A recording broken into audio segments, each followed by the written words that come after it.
আসসালামু আলাইকুম বন্ধুরা, ঘুরতে ঘুরতে আজকে চলে এসেছি রংপুর জেলার তাজহাট অঞ্চলের প্রাচীন ও ঐতিহাসিক নিদর্শন তাজহাট জমিদার বাড়িতে। আমি আপনাদেরকে স্বাগতম জানাচ্ছি। আমি মোহাম্মদ আতাউর রহমান। তো চলুন জমিদার বাড়িটি ঘুরে দেখা যাক।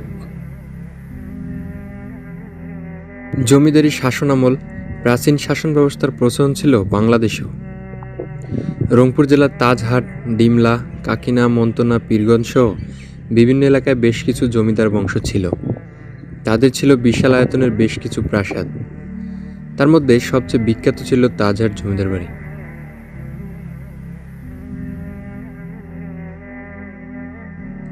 রংপুর শহর থেকে 3 কিলোমিটার দক্ষিণ পূর্বে তাজহাট জমিদার বাড়ি অবস্থিত।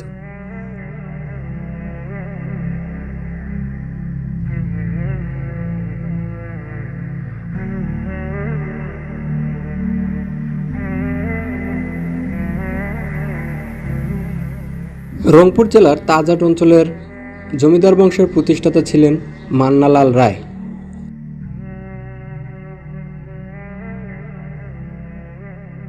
তারই বংশধর মহারাজা গোপাললাল রায় এবং তিনি পেশায় একজন স্বর্ণকার ছিলেন।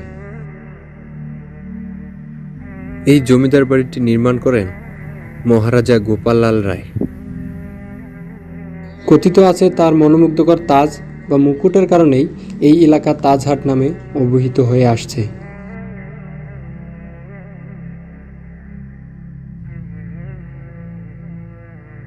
এই বাড়িটি নির্মাণ করা হয় বিংশ শতাব্দীর শুরুর দিকে। এতে সময় লেগেছিল প্রায় 10 বছর। প্রায় 210 ফুট প্রস্থ প্রাসাদটি 4 তলা ভবনের সমান উঁচু এবং সামনে রয়েছে বিশাল মাঠ। প্রাসাদটির নির্মাণশৈলীতে মোগল স্থাপত্যের নিদর্শন রয়েছে। এটি অনেকটা ঢাকার আহসান মঞ্জিলের আদলে তৈরি।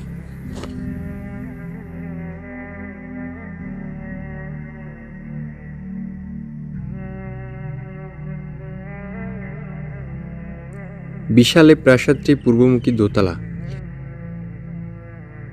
এর দৈর্ঘ্য 76.20 মিটার। ইতালি থেকে আনা সাদা মার্বেল পাথরে তৈরি 15.24 মিটার প্রস্থ বিশিষ্ট 31টি কেন্দ্রীয় সিঁড়ি সরাসরি দোতলায় চলে গিয়েছে।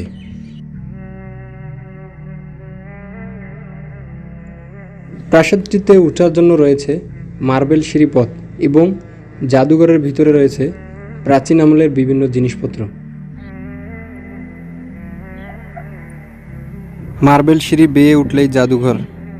সেখানে রয়েছে রাজা বাদশাহদের ব্যবহৃত অনেক নিদর্শন, বোন মরিয়মকে দেওয়া বেগম রোকেয়ার চিঠি।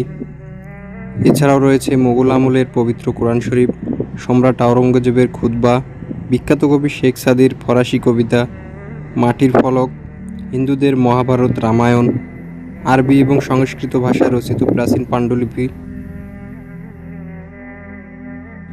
তবে জাদুঘরে প্রবেশ মূল্য দিয়ে প্রবেশ করতে হবে এবং জাদুঘরের ভিতরে ছবি তোলা সম্পূর্ণ নিষেধ।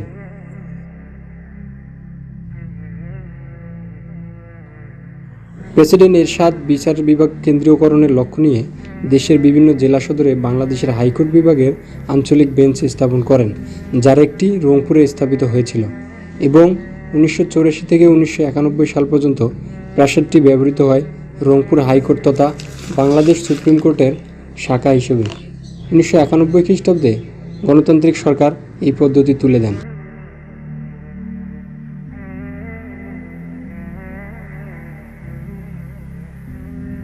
1995 খ্রিস্টাব্দে বাংলাদেশ সরকারের প্রত্নতত্ত্ব বিভাগ প্রাসাদটিকে একটি সংরক্ষিত স্থাপনা হিসেবে ঘোষণা করে।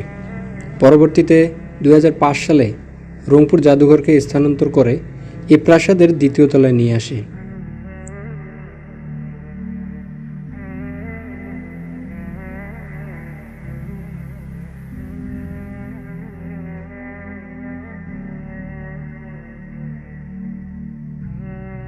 বাড়ির পিছনে গুপ্ত সিঁড়ি ও শ্বেত মার্বেল পাথরের ফোয়ারা রয়েছে।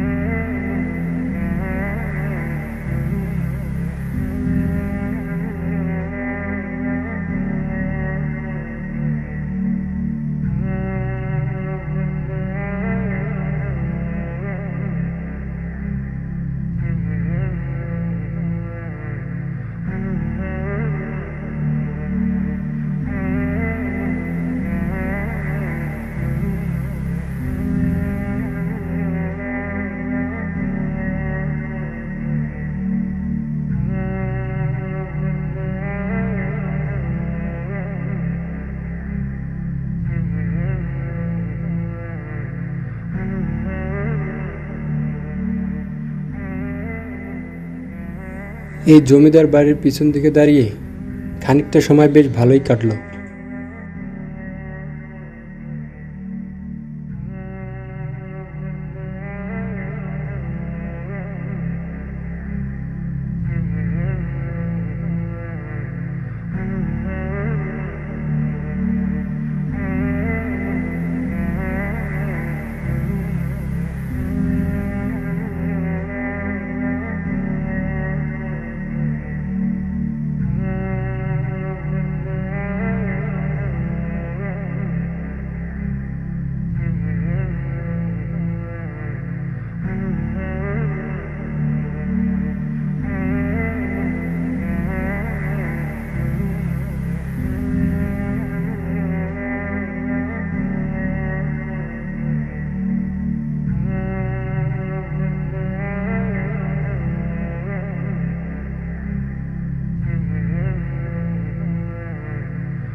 বর্তমানে বাংলাদেশ সরকারের প্রত্নতত্ত্ব অধিদপ্তরের অধীনে এই জমিদার বাড়িটি রয়েছে।